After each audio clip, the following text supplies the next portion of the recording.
Il y a un club qui vient qui te recrute. Mais qui attend de toi? T'as déjà la pression.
tu vois? Parce qu'ils vont te regarder en surface. Parce que personne n'est capable de voir ce génie, ce talent, cette beauté, ce trésor caché au fond de toi-même. Il n'y a que toi qui peux le trouver. Tu vois, moi je prends toujours cet exemple d'un dauphin. Est-ce que tu t'imagines prendre un dauphin, le sortir de l'eau,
et ça renforce ta force de conviction en toi-même.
Alors, avoir du génie, trouver son talent, trouver le domaine où est-ce que l'on est exceptionnel, c'est superbe.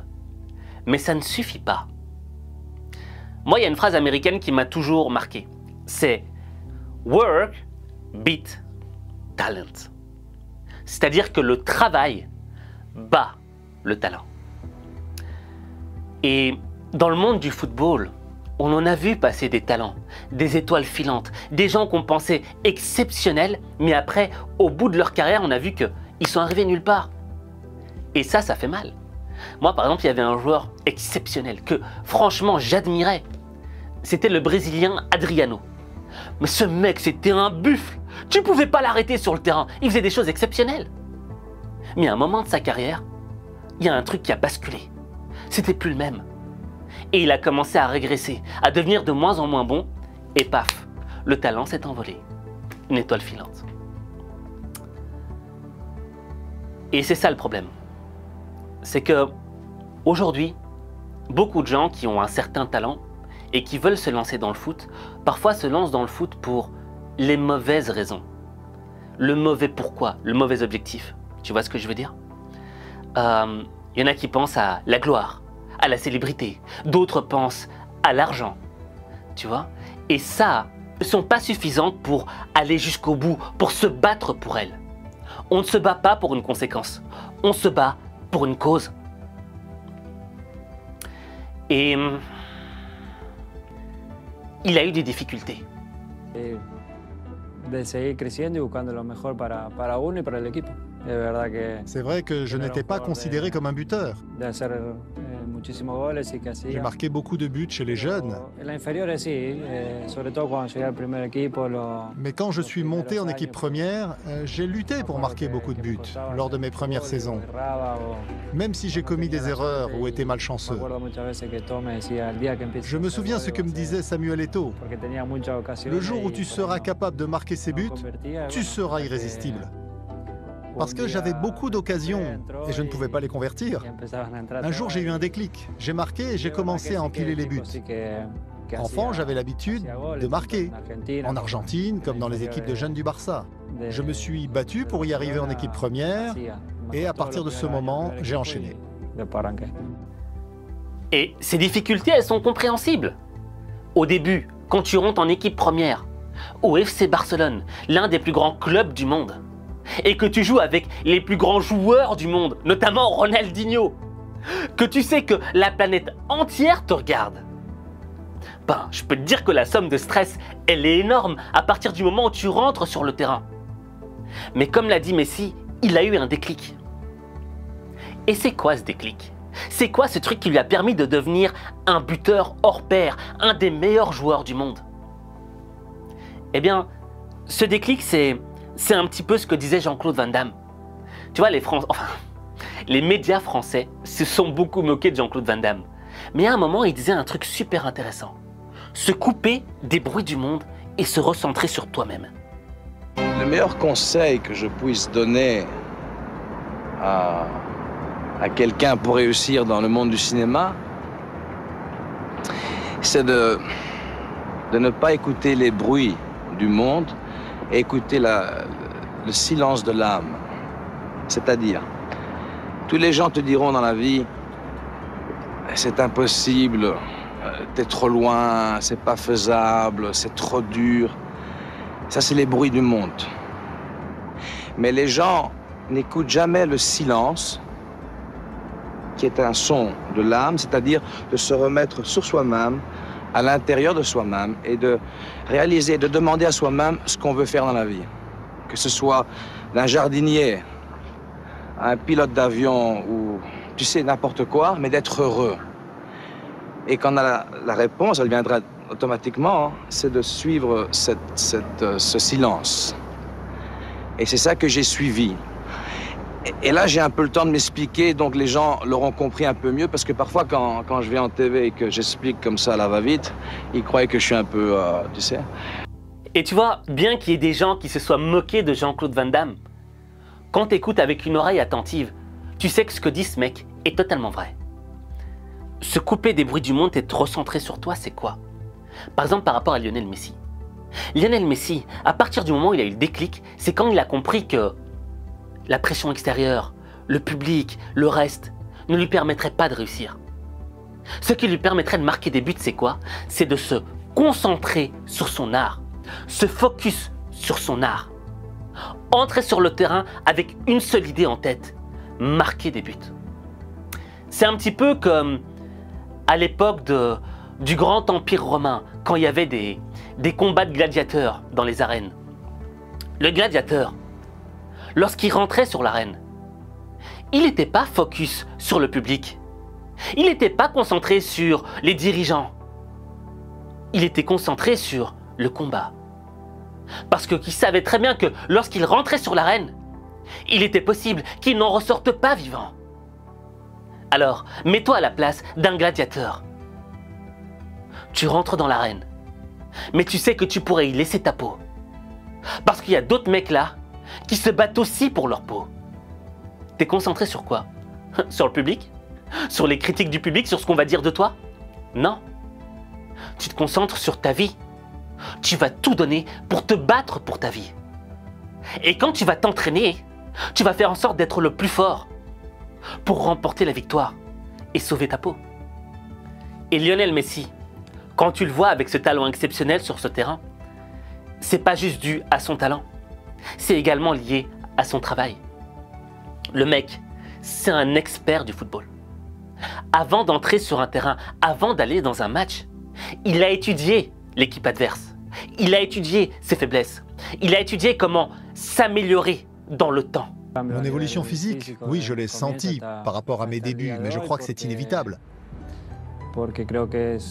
Notre physique, notre corps change au fur et à mesure qu'on évolue en tant que joueur. On se développe d'un point de vue personnel et sur le plan physique en parallèle.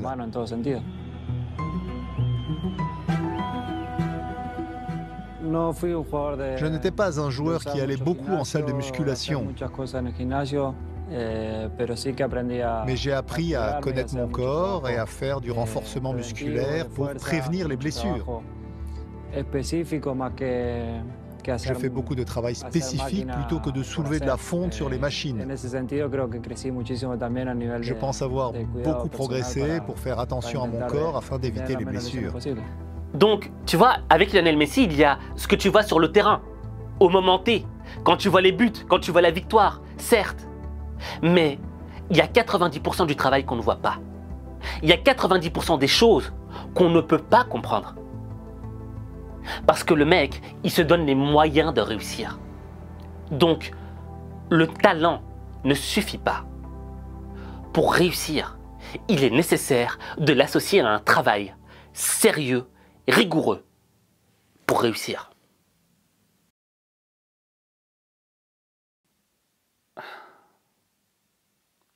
Bon, maintenant j'ai quelque chose à te demander. Je sais que dans ta vie, on t'a fait croire que tu étais nul, que tu n'arriverais à rien faire de ta vie, que à ton âge, tu aurais dû faire mieux, que tu es loin. Bref, je sais qu'on a peut-être tout fait pour te casser. Et moi, ça m'énerve. Je te jure, ça m'énerve. Parce que je sais que tu es un génie en toi, que tu as un talent, un trésor caché, qui ne demande qu'à émerger. Et je n'accepterai pas que tu acceptes les critiques des autres. Parce que c'est vrai, il y a un moment où, à force d'entendre les choses, à force de voir juste l'état dans lequel tu vis, tu finis par ne plus croire en toi. Et c'est normal, parce que c'est dur parfois. C'est dur de croire en soi. Moi, je crois en toi. Et je te demande de croire en toi. Et on va faire un exercice ensemble. Je veux que tu écrives en commentaire: je crois en mon génie et je vais réussir. Je répète, je crois en mon génie et je vais réussir. Après, tu peux écrire le domaine dans lequel tu vas réussir. Je m'en moque. Mais le fait d'écrire cette phrase, ça va la cristalliser dans ton esprit. Le fait de l'écrire, ça la rend déjà vraie. Ça la fait exister. Ensuite, il faut que tu passes à l'action. Il faut que tu cherches ton génie. Il faut que tu cherches le domaine que tu aimes. Peut-être que tu ne vas pas le trouver comme ça en un coup, mais il faut que tu essayes plusieurs choses. D'accord? Mais ne reste pas coincé dans ta chambre, dans le fond de ton lit, à croire que les choses vont tomber sur toi-même. Ça ne viendra pas de par soi-même. Faut que tu ailles chercher les choses. Personne ne te donnera ce que tu cherches. Faut que tu ailles le prendre. Mais il faut que tu crois en toi, un minimum. Tu sais, il y a une citation qui dit « Un voyage de 1000 lieues commence toujours par un premier pas. Devenir un champion commence toujours par un premier pas. Atteindre ses rêves commence toujours par un premier pas. Et quelle que soit la taille de ce premier pas, on s'en moque. Ce qui compte, c'est de faire un premier pas, même s'il est tout petit. Fais ce premier pas